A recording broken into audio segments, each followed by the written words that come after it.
All right, everyone, this is Tyler with Total Pursuit. So we have waterfowl season starting up here in California in a couple months. So some of you are thinking about how you're going to get your decoy spread set up. Some of you are thinking about what shot size to use, what's going to work the best, what's going to spread pattern the best.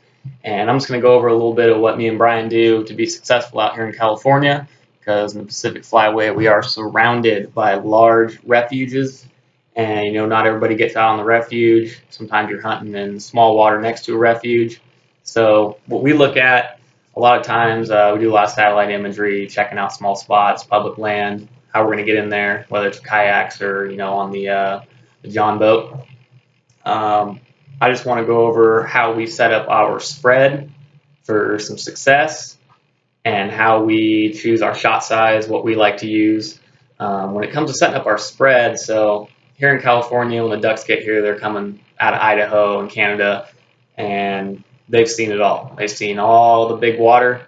They've heard all the duck calls from the north, and they're pretty smart. So when those ducks are seeing, a big body of water like a refuge, those ducks can be pretty overpressured, and sometimes they're looking for smaller water to land in. And getting them to choose your small body of water is crucial. So what we do, it's a little different than what most people do. As far as I've seen, we like to use a small spread with good movement in the water, and we like to keep it simple but trustworthy for the ducks. So we'll probably take out 12 to 14 decoys. They're not going to be all one species. We might throw in, a mallard drake, a mallard hen, a couple bull sprig.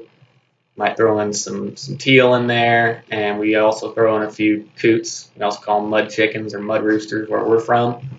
Get a little diverse. I think there's a decoy pack made by AV&X called the Flyway pack, and it's kind of got a little mix in there, but we'll keep it small, and we like to spread our ducks out. So the duck's not going to want to land on a bunch of other ducks. They're going to be looking for a little bit of room to land. So usually what you want to do is set yourself up in the wind. So you want your back to be to the wind, so the duck's going to be landing in your face. What we'll do is we'll kind of set up like a horseshoe pattern or a very shallow horseshoe pattern. When it's allowed, we'll use a mojo in the center. I found that a mojo hen mallard works very well. You can also try a mallard drake. So we'll set up a little horseshoe with that mojo in the center. Sometimes we'll have a jerk line, add a little bit of motion in the water because those ducks want to see that there are ducks moving in that small body of water. They're very smart by the time they get here, and they're even smarter when they get down south. So if you're down south, you watch the duck commander guys, the Roberts, they have a lot of motion in their spread. There's a reason they're making motion so those ducks can see it, and they're like, well, there's actually ducks moving in there. So we'll do a very minimal spread. A lot of times we're on kayaks going into these spots, so we carry our decoys on the kayak or on the small John boat. So we like to keep it small, get some motion in there. Maybe some of the decoys have little feet that spray the water up every now and then. You got your mojo, there's wind operated decoys, so the wings will fly with the wind. Get that wind to your back, so when those ducks are coming in, they're landing right in your face. Give them room. The horseshoe pattern works. Sometimes little half circles, one on the left, one on the right. So you'll have one kind of coming in like this, one maybe a little offset, depending on where you are, where you're hunting. And then have that mojo right in the center that shows that there are ducks landing in there. And when it comes to shot choice, we have what we like. Can't use lead in California anymore, so we're using steel. So it's been a little different trying to figure out what shot we like. What we have found is we like the Carlson blindside extended range choke, and we like a 3-inch number 3. So whether you're shooting, a Winchester blindside or a Kent fast steel, whatever it is you like, I have found with that extended range choke and the Winchester blindsides, I can poke a duck at 80 yards. Do I like to? No. Sometimes you get the first two and they're up close and you got that one that's flying off fast and you think you can make the shot. Well, take the shot. And pretty much every time you're able to drop that duck at 70 to 80 yards.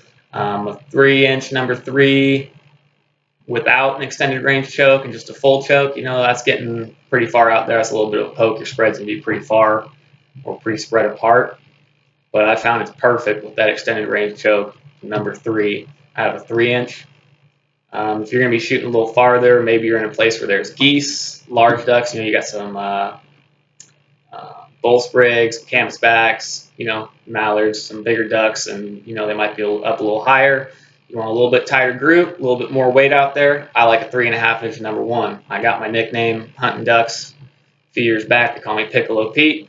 I used to hammer the Piccolo Petes when I was a kid, and you get 1 whistle, 2 whistle, and it explodes. So my first 2 shots are going to be a 3-inch number 3. So you got bang bang, and I'll have a 3.5-inch number 1 with a big bang finish in the end. And I like that because the ducks are coming in. You come up, shoot, boom, boom, boom. You got one coming off deep. That 3.5-inch in the end is going to reach them. And I like to take the long shot sometimes. I'm usually pretty accurate with it. So those are some good sizes. If we had lead, you could still knock them dead with pretty much anything. But that 3.5-inch number 1, 3-inch number 3 out of a Winchester blindside with the Carlson blindside extended range choke has been the perfect combination for me. It's all I use. When they're in close, you shouldn't be aiming too crazy, so it's going to be point on. You're going to dump them. And when they get out there, you're still going to have a pretty consistent spread and pretty good reach when they're out there. So if you're working small water next to big water and those ducks have been feeding over in a dry field and they're flying over into big water, who else is in that big water? Everybody else that's out there duck hunting on Saturday, Sunday, whatever it is. And those ducks are going to be pressured. You might be coming out a little bit later in the morning and everybody's been out shooting all day and those ducks are smart. They're looking for somewhere safe. So if you can get into that small water, give them a nice minimal spread. Give them some reassurance that there's ducks in there, but also give them a little movement, make it feel safe. And I promise it's going to work out. That's mostly how we hunt. We do very well. Another thing that you can incorporate too is a couple honker shells.